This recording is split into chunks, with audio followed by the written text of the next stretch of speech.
But now I'm excited to announce a new monthly segment that's about to premiere called AFSPA Live. This is something I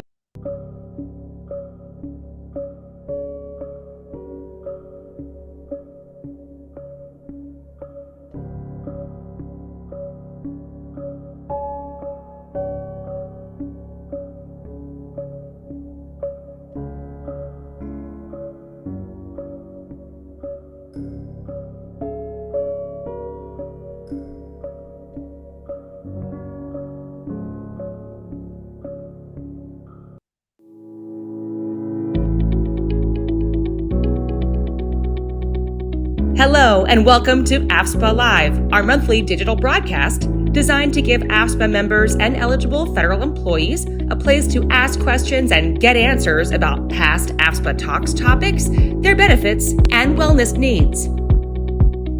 There are 3 primary ways you can join our broadcast. Join us live by clicking the link in this video description and following the instructions to allow access to your camera and microphone. Then, a show moderator will be available to assist you further.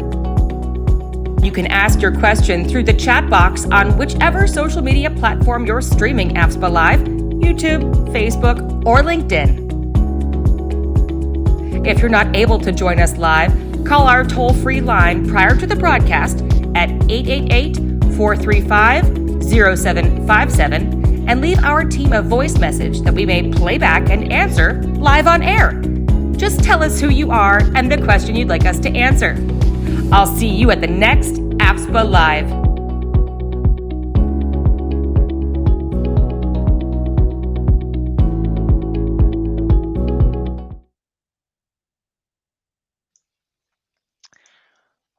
Hello, everybody. Welcome to AFSPA Live. We are very happy to be here for the second month now, bringing you a live event to connect with the topics that we've explored in our podcast, AFSPA Talks. This show is an opportunity for you to ask your questions, so please share your thoughts. Leave a comment in the chat or let us know if you'd like to join live. Without further ado, I'll hand it off to Kyle. Thanks, Drew. I'm excited to have our second Ask Live and to have 2 guests with us today.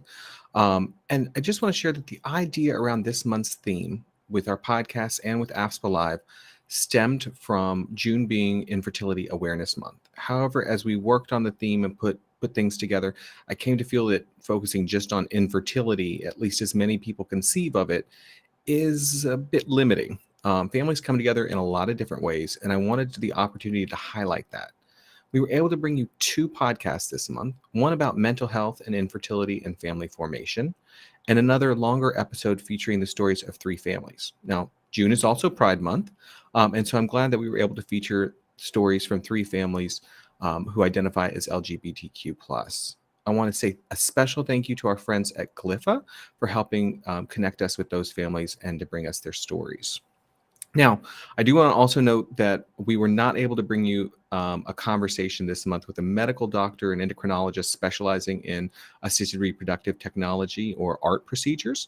That was another goal I had for this month. However, I did not. I worked the phones, worked email, and was not able to schedule that person. But when it came time to put together this live event, I was delighted that we could once again bring forward some voices of people who have formed their families using ART procedures. And I'm going to do a quick intro of them before we get to some questions and sharing their experiences a little bit. And I want to echo what Drew said to please share your questions with us for either about AFSPA's benefits in this area or for our guests. First up is RavI Buck, and he will be familiar to listeners of our podcast. RavI is the International Programs Officer covering the Middle East and North Africa for the Office to Monitor and Combat Trafficking in Persons, a position he's held since 2019. RavI has been an Economic Foreign Service Officer with the U.S. State Department since 2009. He served overseas in Shanghai, Bucharest, and Beijing, and worked in Washington as the New Zealand and Samoa Desk Officer. Originally from Virginia Beach, he earned his BA in Economics from the University of Virginia.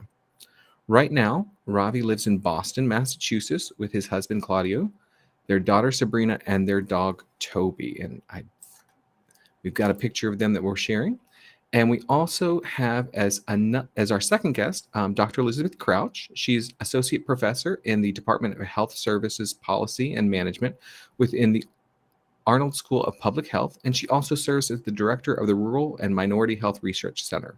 Her work focuses on policy-related issues across the age spectrum in vulnerable populations at the beginning of life, children, and at the end of life, the elderly, particularly focusing on rural populations with expertise in policy, claims-based analysis, and economics, with more than 80 publications to date.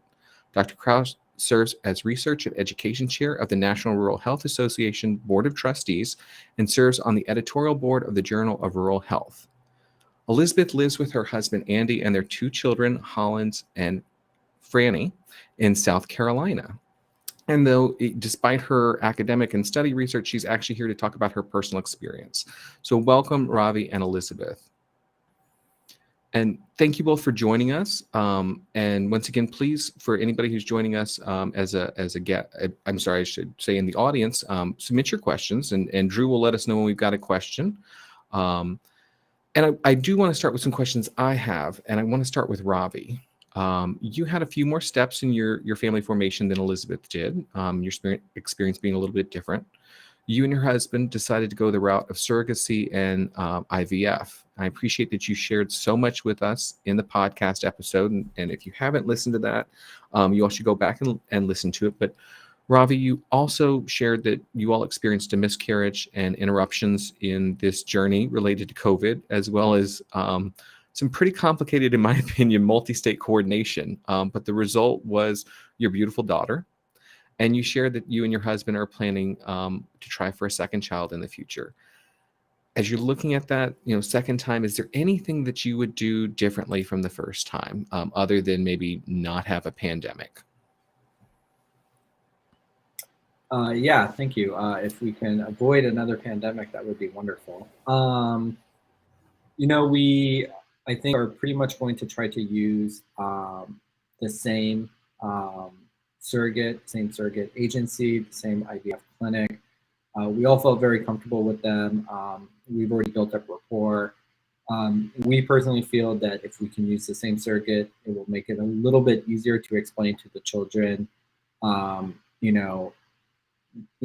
Auntie sort of helped carry both of you because your dads needed help. Obviously, using a different surrogate we would have another story for that. There's lots of books.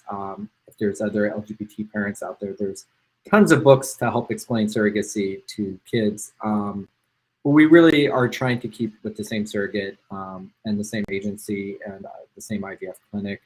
I think the one thing that we will try to do is just make sure that we start early. I think with our experience with the miscarriage, but also just with COVID and everything else, and the first transfer is not always going through, as early as is feasible, just keep trying, because, if you try to coordinate it perfectly and wait for the exact perfect time, you could miss that window. And, it's just really better if you guys know you want to have a second child, or even the first, as soon as you can do it, just start, because not everything is within our control, and we really can't plan everything.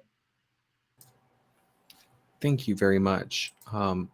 Elizabeth, I want to switch to you now. You and your spouse also utilized in vitro fertilization, IVF, for both of your births. And the podcast episode that we actually had last week covered a lot of stages of the family formation process, including stories from RavI and another person, Emily, about their experiences. One piece that I think we were not able to include in that episode was a direct perspective of someone who prepared their body for IVF transfers and then actually carried the children to term. Can you talk about what you went through, anything, medications, injections, and so forth, to prepare for the successful IVF transfer? Sure, I'm happy to share. I was a PCOS, a polycystic ovarian syndrome patient, and was not a typical patient from lots of perspectives on having PCOS. It's common, but my prototype looked different. So I was on metformin before the egg retrieval in order to help my success of having mature eggs. And then before to prepare for the egg retrieval, I was on follicle stimulating hormones and injections, I think up for 14 days before. And in order to produce multiple mature eggs. And then I had an egg retrieval.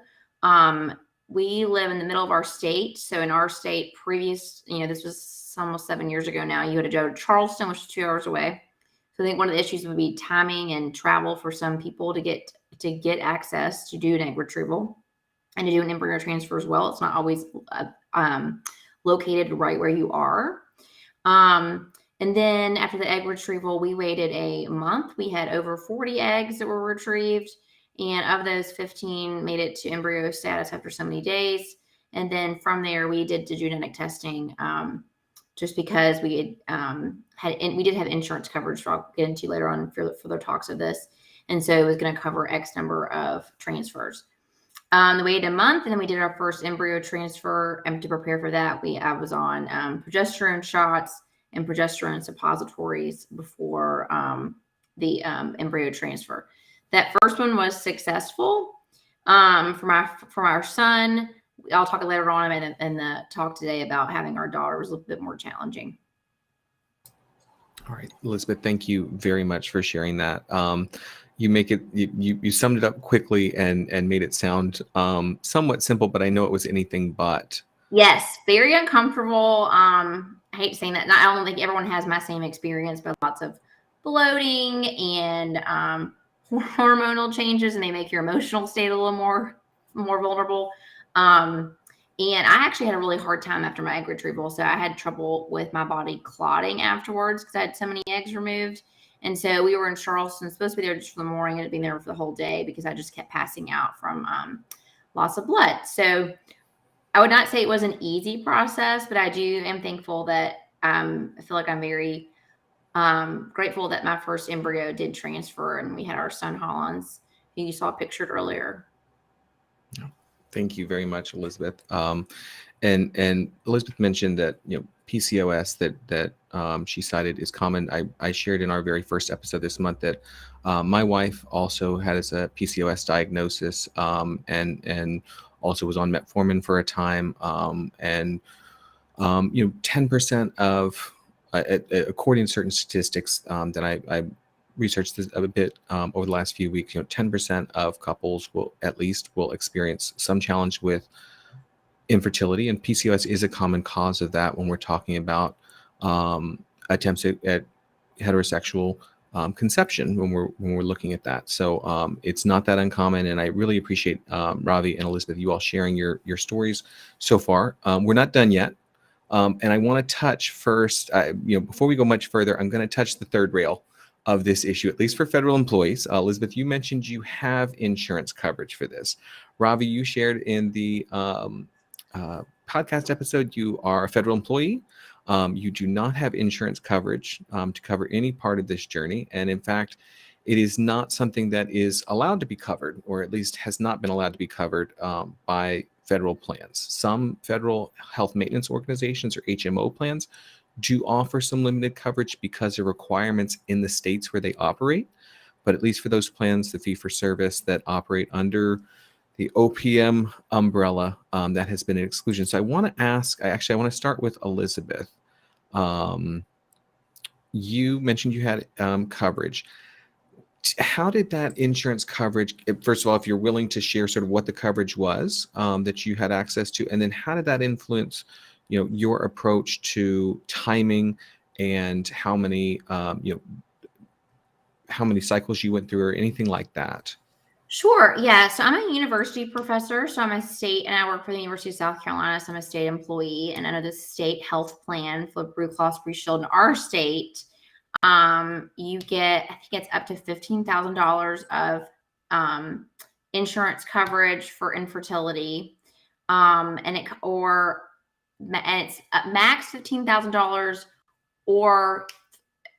and that's also a max of 3 rounds of either IUI or IVF. So we skipped IUI because we felt like it was not going to be the percentage chance of us getting pregnant, according to our endocrinologist and OB/GYN they met with for this, was quite low.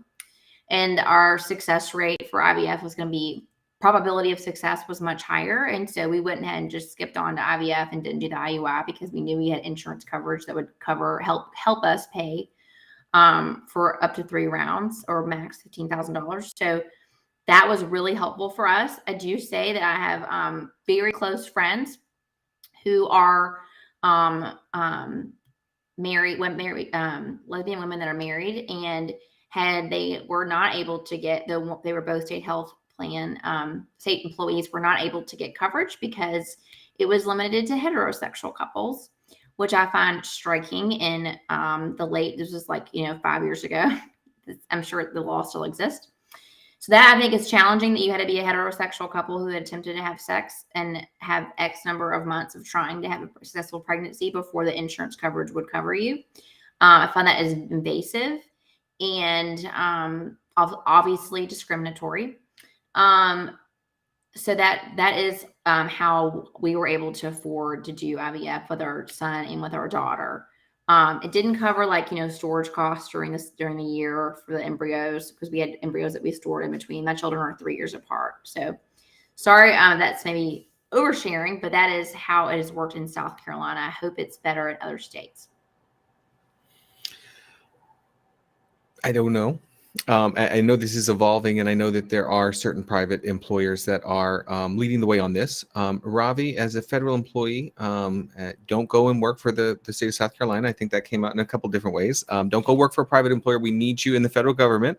But you shared in the podcast, you started saving for family formation, I think, if I recall correctly, even before you met your husband. So this was a long-term goal for you. Can you talk a little bit about sort of, review that for us, and then speculate sort of how insurance coverage of any part of the process might have, even just the IVF process, might have influenced your timing or your thinking? Yeah, that is correct. Pretty much as soon as I joined the department, I started squirreling money away into the stock market with the goal that was going to be what I call the baby fund. So as Elizabeth mentioned, the federal insurance plan specifically states that it has to be, the couple has attempted what can only be described as heterosexual intercourse. And you have to have tried, I think, for at least 6 months in order to try to have a child. So that obviously excludes all LGBT families and also single people who are hoping to build a family. So everything was out of pocket for us. Luckily, our surrogate was on TRICARE, and so everything, once she became pregnant, sort of got picked up by her insurance. So most of the prenatal appointments and everything was covered by her insurance. A lot of surrogate agencies will tell you if your surrogate's insurance will cover pregnancy or cover parts of pregnancy. And most insurances don't differentiate between surrogacy and sort of your own bringing a family into being, but there are sometimes where the intended parents, the IPs, would have to pay sort of a premium on top of the insurance to make sure that everything is covered.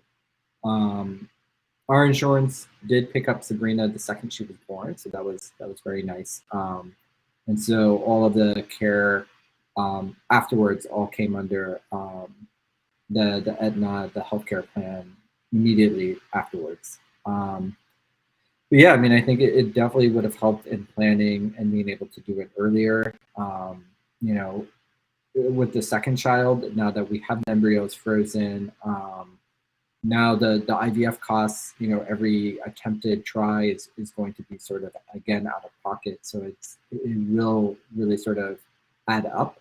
The first time around, it was part of this unlimited package we had gotten with the IVF clinic, where there would be unlimited transfers for up to 3 years until it resulted in a live birth. So we paid more upfront for that, but then we weren't paying per transfer. Okay, thank you for sharing that. I am going to share right now. So I mentioned a bit earlier that this has been sort of procedures around our procedures have been excluded under federal benefit plans. OPM opened the door this year. They send out an annual, what they call a call letter, asking plans to put together proposals for the next year. And so they've opened the door.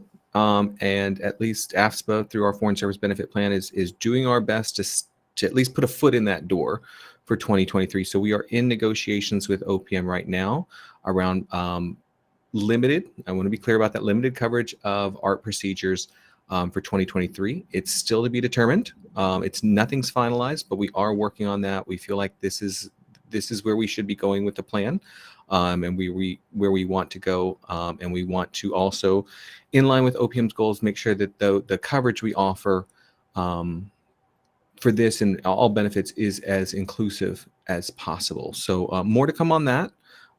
That's as much as I can say. So I will once again encourage all of our viewers to put your questions in the chat. Our team is standing by, Drew's standing by to take those.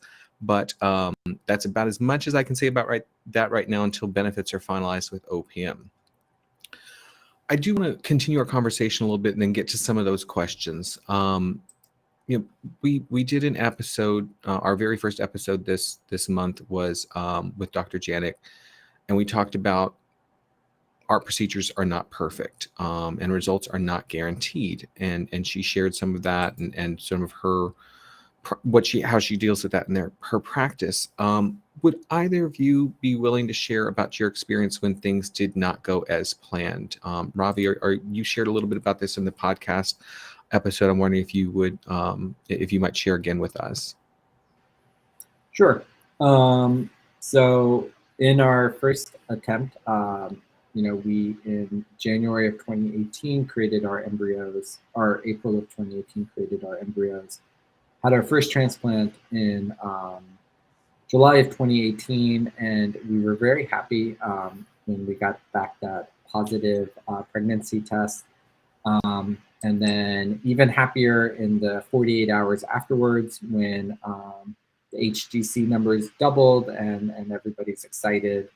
And so we were, just over the moon that our first try, we were pregnant, and we went to several of the prenatal appointments with our surrogate. We waited until the end of the first trimester to announce on Facebook that we were pregnant and how excited we were. So many of our friends had known that we were looking to do this, and so we got so much sort of comments from them and whatnot. And then in November of 2018, we found out at 16 weeks that our surrogate had miscarried. They actually think that maybe the fetus had stopped developing at 13 weeks. And that was a devastating blow at the time. I mean, we just were floored. We were actually just about to go on vacation for my brother's wedding in Tunisia, and so we almost canceled, and we're going to stay back and help the surrogate. But she said, it's probably better that you guys are with your family. But it was devastating, and we just didn't know how to announce it on Facebook, so there was just radio silence. And then at some point, some friends started reaching out, when we were expecting our baby girl, which would have been around April, sort of, hey, wondering what sort of happened, are you guys okay? So we ended up having to sort of come out to a lot of our friends about the miscarriage.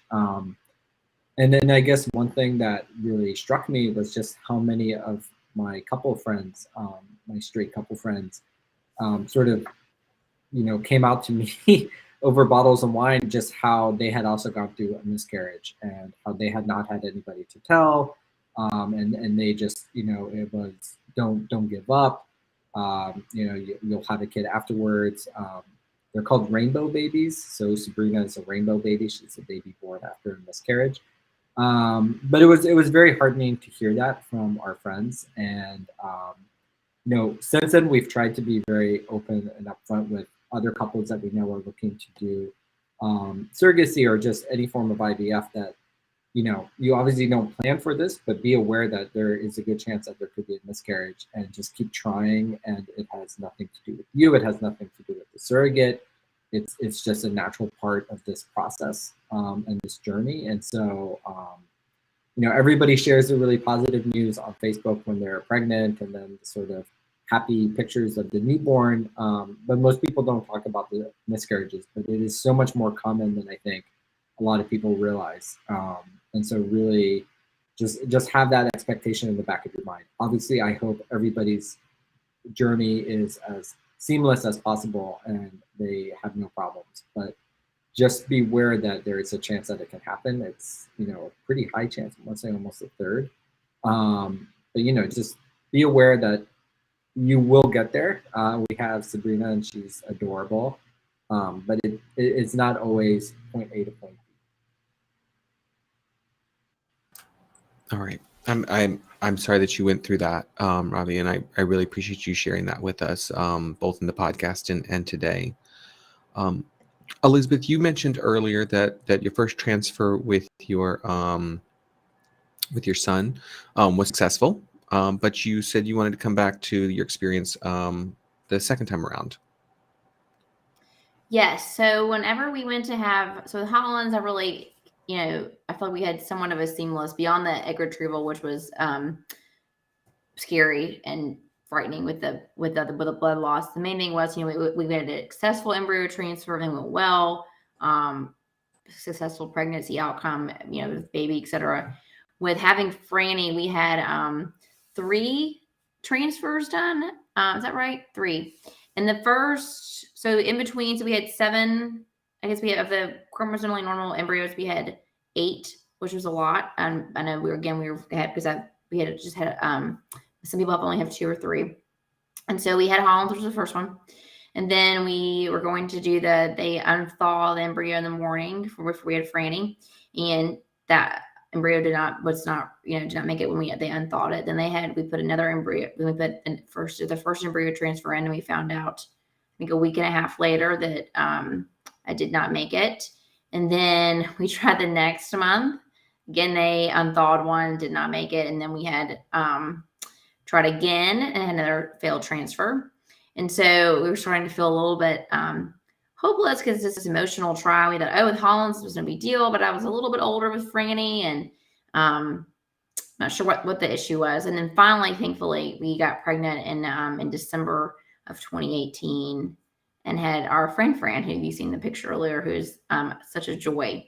But it is such an emotional process. I don't think people I did not have that miscarriage like Ravi had experienced, which is devastating. But just the hope you have, and then the hope is lost, and you think you've already gone through this. And I think I was just naive from the first time and thinking this is an easy process. So you just do an embryo transfer and you'll get pregnant and have a baby, and that's just not the case always. And so I actually started an infertility support group at our church because I felt like other people needed to hear this. And so we have people came and share stories about their miscarriages, about adoption, because again, sometimes this doesn't work out or sometimes it's not the route for everyone. They may not even want to go this route. And so we have several friends that have adopted. We have friends that have gone through surrogacy. It's just important, I think, people to be open and supportive and if you feel comfortable sharing, because I think, again, the more I've told my story around our city and our neighborhood and different things, more people have said, we've experienced the same thing.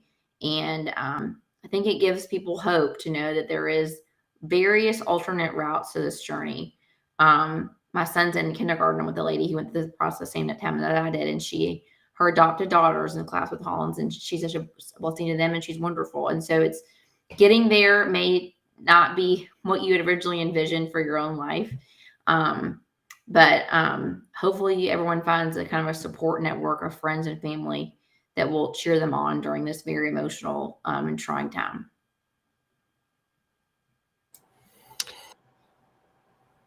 Drew, Elizabeth, thank you very much. And we're running short on time. Drew, do we have any questions that we received that we should pivot to?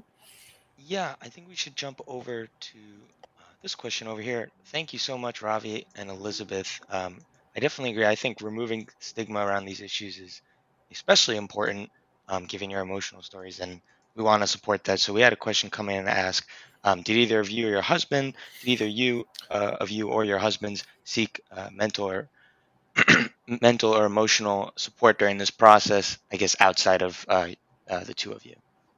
Yeah, or even outside the peer groups that you all talked about. I think that maybe perhaps in the form of any professional counseling or anything like that. I'll ask Elizabeth, you first. Yeah, we did not. I think because ours was relatively short-lived, but we've definitely received therapy for other things, and I am very pro therapy. My husband is happy to share, that he's a pharmacist and would just like being a medical provider during COVID was extremely stressful, and so he sought therapy through that. I think seeking that and getting care is amazingly important and can change people's lives.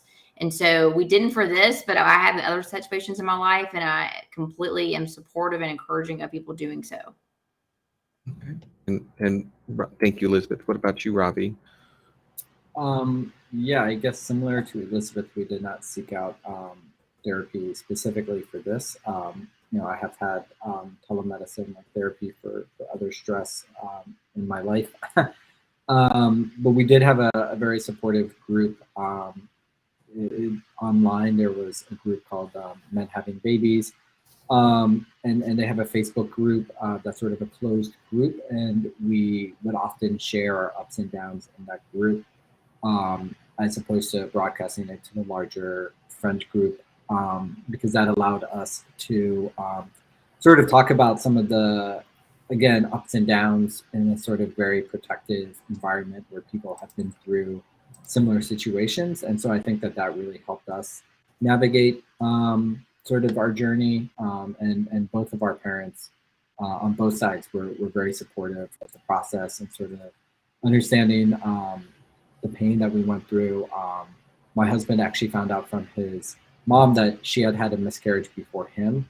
And so that was really just sort of, again, just, being out there and talking about it, I think was sort of our therapy. All right. Thank you very much. And I appreciate you, both of you talking about it more, sharing stories with those around you, and finding support within your communities, and even creating spaces for others to share their stories and receive that support. Thank you all very much. We're at the end of our half hour. So I want to thank our guests, Ravi Buck and Elizabeth Crouch, for joining us today. Drew, thank you for making the magic happen, and the rest of the team as well. Thanks to everybody who joined us and for the questions we received. Please join us again next month. We will be focusing on the specifics of overseas care, and we'll be having some podcasts come out in between now and the end of the month. But mark your calendars for the last Thursday of the month, and we will see you then. I'm Kyle Longton for AFSPA Live. Thanks again. Thanks for watching our broadcast. Join us again the last Thursday of every month at 11 a.m. Eastern. Also, don't forget to look for AFSPA Cares on all of our social media channels: YouTube, Instagram, Facebook, and LinkedIn.